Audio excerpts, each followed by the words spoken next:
Gibson, are you a boy or a girl? He asked, staring up at me with all 3 feet of his pudding-faced grandeur. And I say to him, Dylan, you've been in my class for 3 whole years and you still don't know if I'm a boy or a girl? Well, then I really don't think it matters, then does it? No. Can I have a push on this swing? And this happens every day. It's a tidal wave of kindergarten curiosity, rushing straight for the rocks of me, of whatever I am. Oh, and the class, when we discuss the Milky Way galaxy and the orbits of the sun around the Earth, or whatever, Jupiter, Saturn, Mars, and kids, did you know that some of the stars that we see when we look up to the sky are so far away that they have already burnt out? What do you think of that? Timmy, my mom says that even though you got hairs on your legs and that the hairs on your head grow short and pokey and you smell really bad, like my dad, that you're a girl. Thank you, Timmy. And so it goes. On the playground, she peers up at me from behind her pink Powerpuff sunglasses, and she asks me, do you have a boyfriend? And I answer no.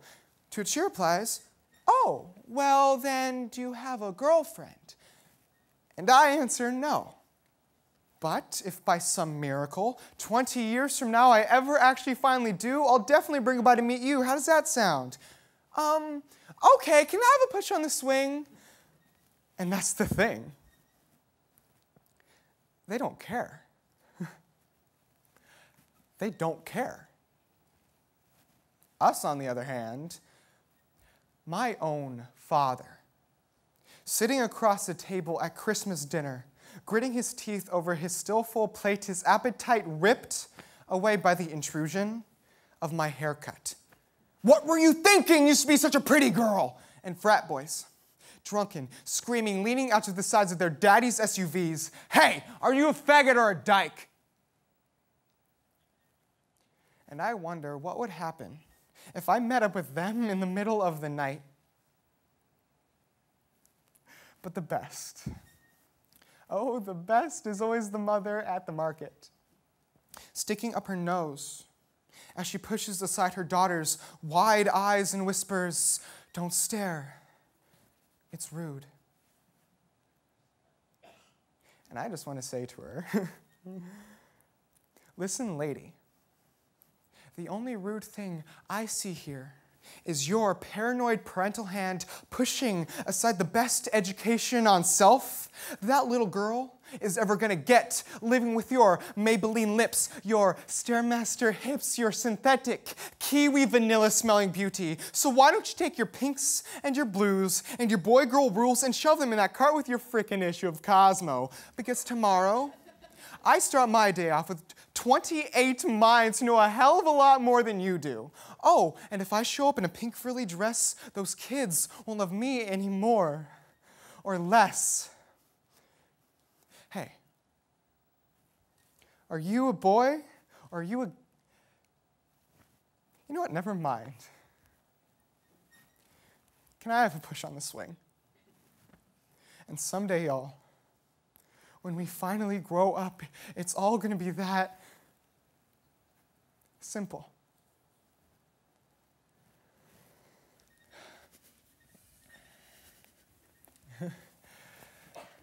So in the past few months, I've done a lot of self-revelating.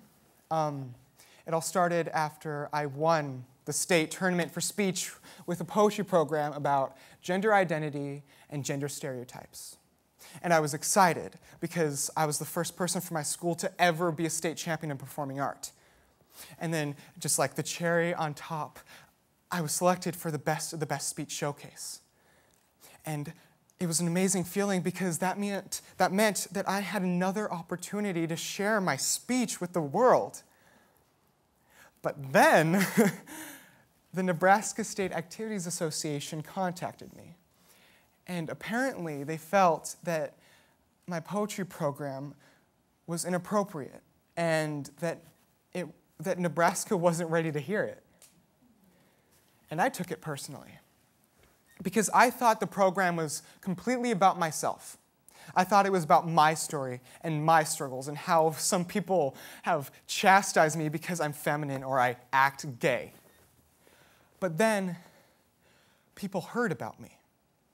And they started making phone calls. They started writing letters. They made a Facebook group. They got a hashtag on Twitter to trend. I don't know how Twitter works, but that's amazing. And then all of a sudden I realized that my speech was so much more than just myself. Because my message, it was fighting for a basic human right that we're all depriving ourselves of. And what I mean is, for the longest time, I was embarrassed about myself. I was scared to act the way I wanted to in public. But then I realized that I am a big feminine man. When I walk into a room, I don't walk, I sashay. My hips take a little bit more than most people do. I watch RuPaul's Drag Race on end for hours. And my dream in life is to be on Broadway. Now, I want to encourage you to do the same and embrace that about yourself. Find something about yourself that you're embarrassed by. Maybe your hips shake. Maybe you have a high voice. Maybe you watch RuPaul's Drag Race. Whatever it is, embrace yourself. And if you do, your life will go from boring and normal to extraordinarily fabulous in a matter of seconds. And if anybody tries to oppose you like they did me, you look at them straight in the eyes and you say, I'm not weird. I'm just fabulous. Thank you.